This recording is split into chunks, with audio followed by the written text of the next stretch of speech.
जय श्री कृष्ण। मैं दीप्ति मिश्रा आपका हमारे चैनल पे बहुत बहुत स्वागत करती हूँ। आज हम टैरो की कुछ और टिप्स एंड ट्रिक्स की बात करेंगे।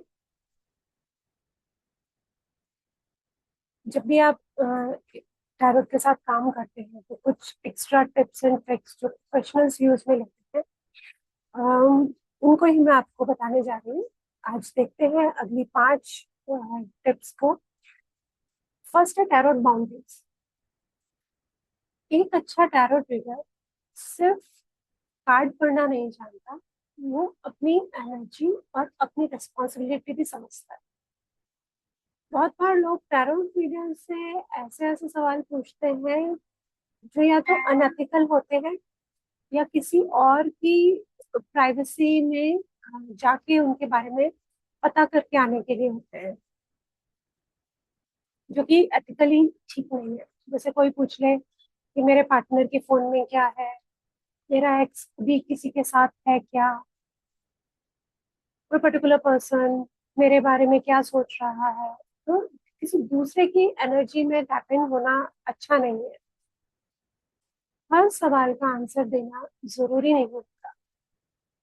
एक रेस्पॉन्सिबल टैरो रीडर को ये समझना चाहिए कि टैरो का पर्पस क्यूरियोसिटी सेटिस्फाई करना नहीं है, बल्कि गाइडेंस देना।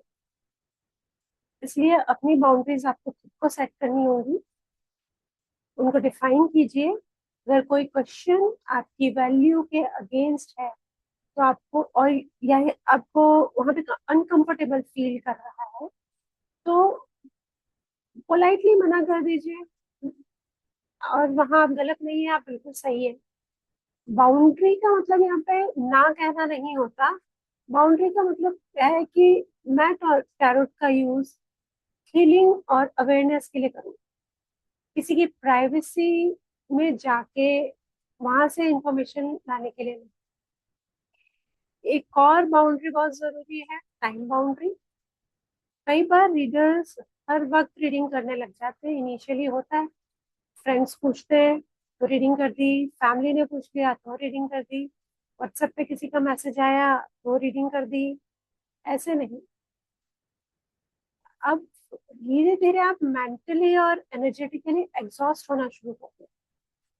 याद रखिए, आपका टैरो डेक कोई मशीन नहीं है, और ना ही आप मशीन हो।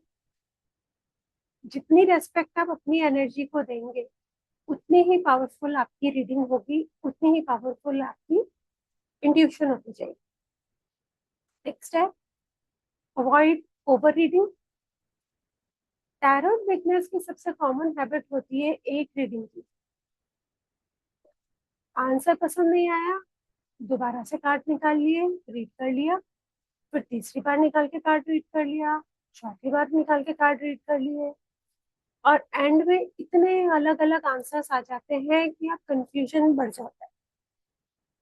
ये प्रॉब्लम टैरोट की नहीं होगी, ये आपकी प्रॉब्लम होगी आपकी ओवर रीडिंग, या बार बार उसमें टैप इन कर। सोचिए, अगर आपके किसी दोस्त से आपने एडवाइस मांगी, उसने आपको आंसर दे दिया, 10 मिनट बाद आप वही सवाल लेके उसके पास फिर पूछने जाते हो, तो क्या होगा?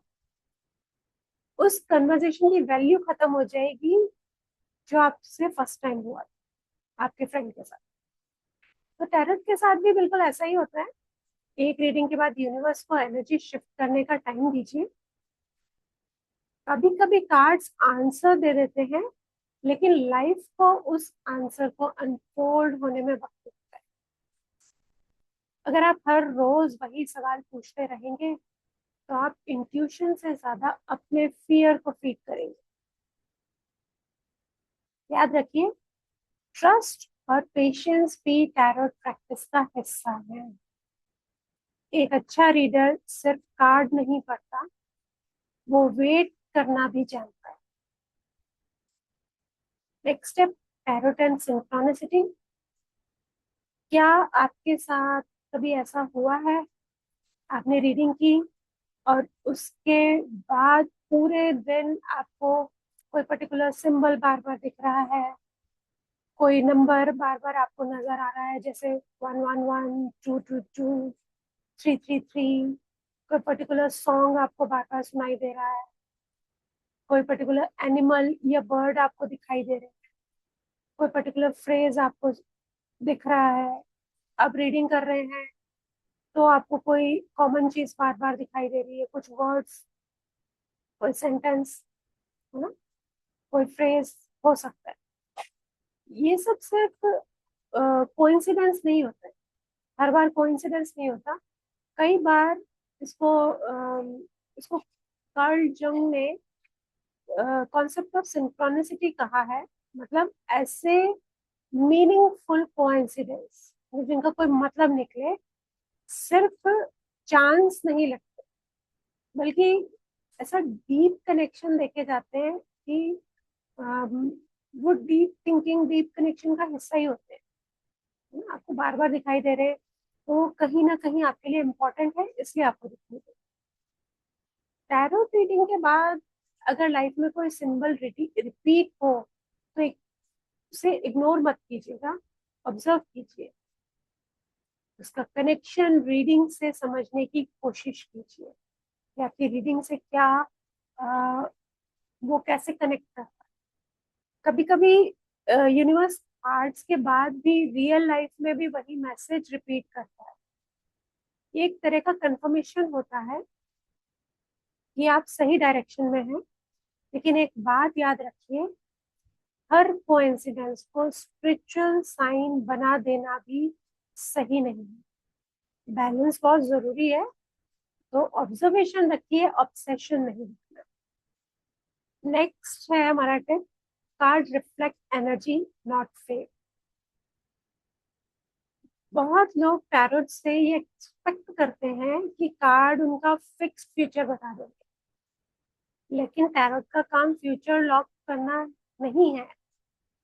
टैरोट करंट एनर्जी को रिफ्लेक्ट करता है, और एनर्जी हमेशा चेंज होती रहती है। सोचिए, अगर आज आप गुस्से में हैं तो कल अपने अपनी थिंकिंग चेंज कर ली तो क्या आउटकम सेम रहेगा? नहीं रहेगा, क्योंकि आपकी एनर्जी बदल गई ना। और जब एनर्जी बदलती है तो पॉसिबिलिटीज बढ़ जाती हैं। इसलिए टैरोट को कभी भी फाइनल जजमेंट नहीं समझना है। टैरोट एक रोड मैप की तरह काम करता है, आपको रोड मैप देता है, लेकिन स्टेयरिंग व्हील आपके हाथ में होता है। ये बात आप समझ लेना।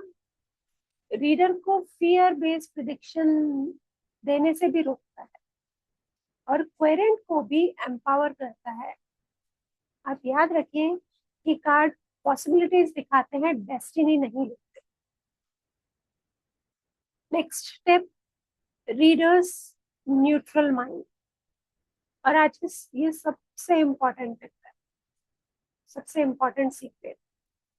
रीडर की सबसे बड़ी स्ट्रेंथ उसकी नॉलेज नहीं, उसका न्यूट्रल माइंड। अगर रीडर किसी पर्टिकुलर आउटकम से इमोशनली अटैच्ड है तो रीडिंग ऑटोमेटिकली बायस्ड हो सकती है। एग्जाम्पल के लिए, अगर आप अपनी ही लव लाइफ की रीडिंग कर रहे हैं और दिल से चाहते हैं कि आंसर यस आए, तो पॉसिबिलिटी है कि आप अनकॉन्शियस लेवल पर कार्ड को उस डायरेक्शन में इंटरप्रेट करने लगे।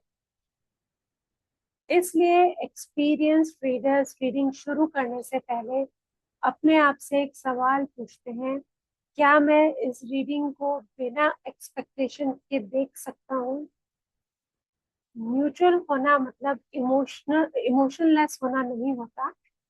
न्यूट्रल होना मतलब ओपन माइंड के साथ कार्ड्स को सुनना, जो मैसेज आ रहा है उसे आने देना, उसे एक्सेप्ट करना, उसके लिए ओपन रहना, उसके लिए रिसेप्टिव मोड में रहना। उसमें आपको अपनी विश ऐड नहीं करनी है, अपने डर ऐड नहीं करने।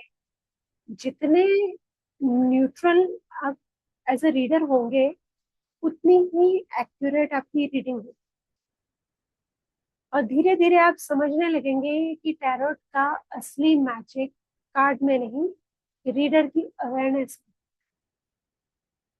आज हमने 5 बहुत गहरे टैरोट सीक्रेट समझे। हेल्दी बाउंड्री बनाना, ओवर रीडिंग से बचना, सिंक्रोनिसिटी को अवेयरनेस के साथ ऑब्जर्व करना, टैरोट को फेथ नहीं एनर्जी का मिरर समझना, और सबसे जरूरी न्यूट्रल माइंड के साथ रीडिंग।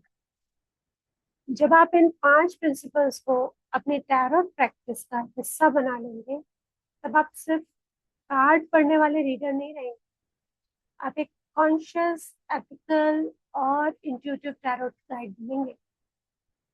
याद रखिए, टैरोट का सबसे बड़ा पर्पस फ्यूचर बताना नहीं, बल्कि अवेयरनेस बढ़ाना है। और जब अवेयरनेस बढ़ती है तो डिसीजंस बदलते हैं, डिसीजंस बदलते हैं तो जिंदगी भी बदलती है। मैं आपसे फिर मिलूंगी एक और इंट्यूटिव सेशन के साथ। अब तक अपने कार्ड्स पर भरोसा रखिए, इंट्यूशन को रेस्पेक्ट कीजिए, और सबसे ज्यादा अपने अंदर की विजडम को पहचानिए। धन्यवाद।